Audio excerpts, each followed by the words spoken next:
Dunia kini berada di tengah perubahan besar dalam tatanan geopolitik global. Jika dulu Amerika Serikat adalah penguasa tunggal dunia pasca Perang Dingin, maka kini peta kekuatan berubah drastis. China telah muncul sebagai kekuatan superpower baru yang bukan hanya menyaingi Amerika Serikat dalam bidang ekonomi, teknologi, dan militer, tetapi juga secara terbuka menyatakan kesiapannya menghadapi blok barat yang dipimpin Washington.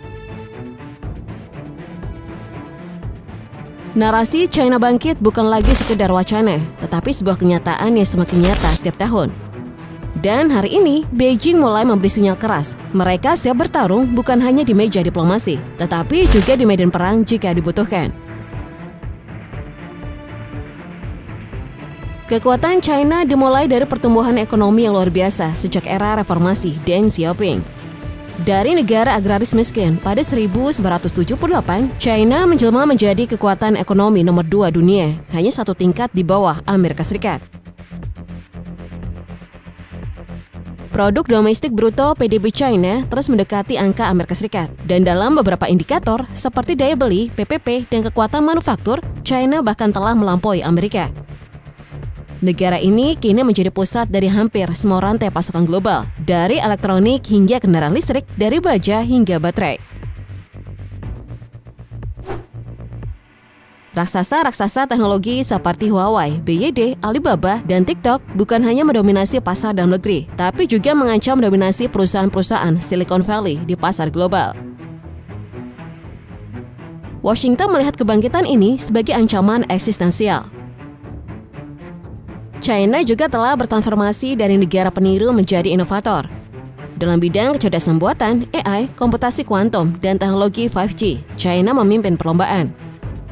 Huawei yang telah menjadi korban sanksi Amerika Serikat tetap bertahan dan kini kembali mengancam dominasi perusahaan teknologi Amerika Serikat dengan chip buatan dalam negeri dan jaringan 5G super cepat.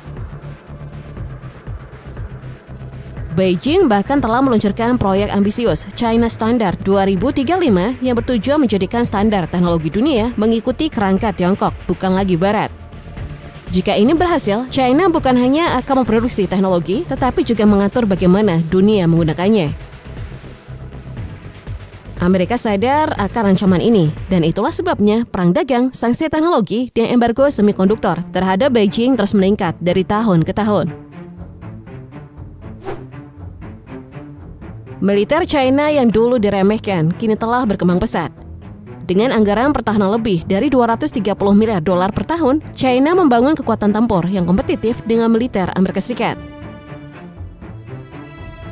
PLA, People's Liberation Army, telah memodernisasi hampir semua cabang militernya. Angkatan Laut PLAN kini memiliki lebih banyak kapal perang aktif daripada Angkatan Laut Amerika Serikat. Angkatan Udara mengoperasikan jet-jet siluman seperti J-20 yang digadang-gadang sebanding dengan F-22 Raptor milik Amerika Serikat. Pasukan roket strategis memiliki rudal balistik hypersonic DF-17 dan DF-41 yang mampu mencapai Amerika Serikat dalam hitungan menit.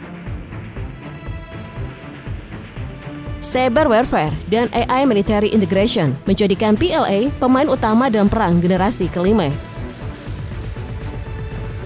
Lebih dari itu, China mendirikan pangkalan militer luar negeri di Djibouti dan menjalin kerjasama militer dengan berbagai negara Asia Tengah, Timur Tengah, dan bahkan Afrika. Semua ini menjadi tanda bahwa Beijing tak lagi bermain defensif, melainkan ofensif. Salah satu titik konflik terbesar antara China dan Amerika Serikat adalah Taiwan. Beijing menganggap pulau itu sebagai bagian dari wilayahnya, sementara Amerika Serikat dan sekutunya mendukung Taiwan sebagai entitas independen secara de facto.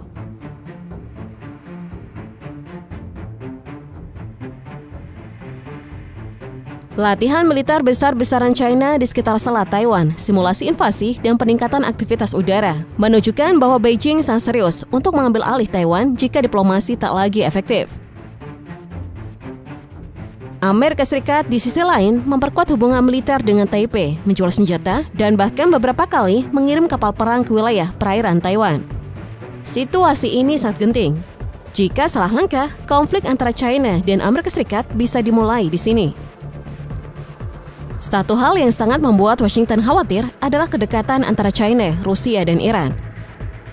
Ketiga negara ini selama bertahun-tahun menjadi target sanksi Amerika Serikat dan kini membentuk aliansi tidak resmi yang sangat kuat baik secara militer maupun ekonomi. China membeli minyak dari Iran meski diboikot Barat.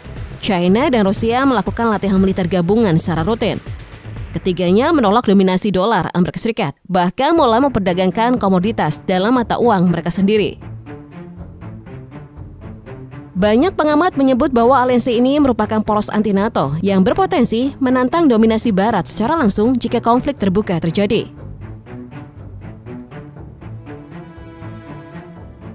China memimpin gerakan global untuk mengurangi ketergantungan terhadap dolar Amerika Serikat. Dalam beberapa tahun terakhir, transaksi bilateral antara China dan berbagai negara, termasuk Rusia, Arab Saudi, dan Brasil, telah menggunakan mata uang lokal atau yuan.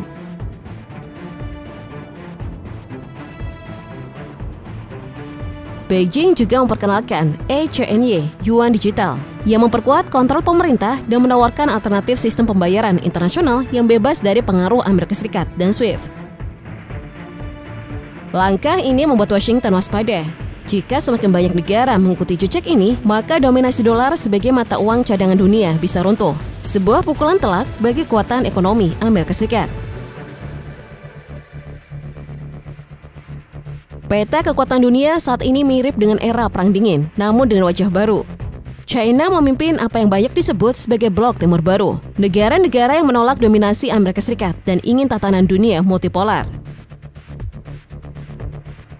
Di bawah Shanghai Cooperation Organization (SCO), BRICS, dan Initiative Belt and Road (OBOR), China merangkul negara-negara berkembang di Asia, Afrika, Amerika Latin, dan Eropa Timur. Ini menjadi rival langsung dari NATO dan G7 yang dipimpin Amerika Serikat. Bahkan beberapa negara sekutu lama Washington seperti Arab Saudi dan Mesir kini menjalin hubungan lebih erat dengan Beijing. Ini menandakan bahwa kekuatan Amerika tak lagi absolut. China tidak hanya bermain dalam ranah militer dan ekonomi, tetapi juga dalam perang narasi. Melalui CGTN, TikTok, dan platform media internasional, Beijing menyebarkan wacana tandingan terhadap dominasi narasi Barat. China menawarkan alternatif ideologi, pembangunan ekonomi tanpa demokrasi liberal, stabilitas tanpa kebebasan Barat. Banyak negara berkembang mulai melihat model ini sebagai inspirasi, bukan dominasi Amerika. Perang informasi ini menjadi medan tempur baru, dan di medan ini China tampil sebagai lawan yang sangat tangguh. Pertanyaannya kini, apakah semua ini akan berujung pada perang terbuka? China selama ini konsisten menyatakan tidak ingin perang, namun juga menyatakan bahwa mereka tidak akan mundur jika kepentingan nasionalnya terganggu. Pernyataan Presiden Xi Jinping dalam Kongres Nasional Partai Komunis terbaru sangat tegas. Kami tidak akan mencari konflik, tetapi kami juga tidak akan takut menghadapi siapapun yang menindas China. Amerika Serikat yang selama ini terbiasa berada di puncak kekuasaan global, kini berada dalam dilema. Menyerang China secara militer bisa berujung pada perang dunia, tapi membiarkan China terus melaju berarti membiarkan dirinya dilampaui. Pilihan yang sulit. China kini tak lagi hanya pabrik dunia.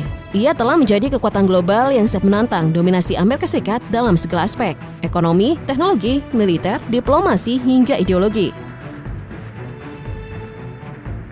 Dunia berada di ambang pergeseran besar.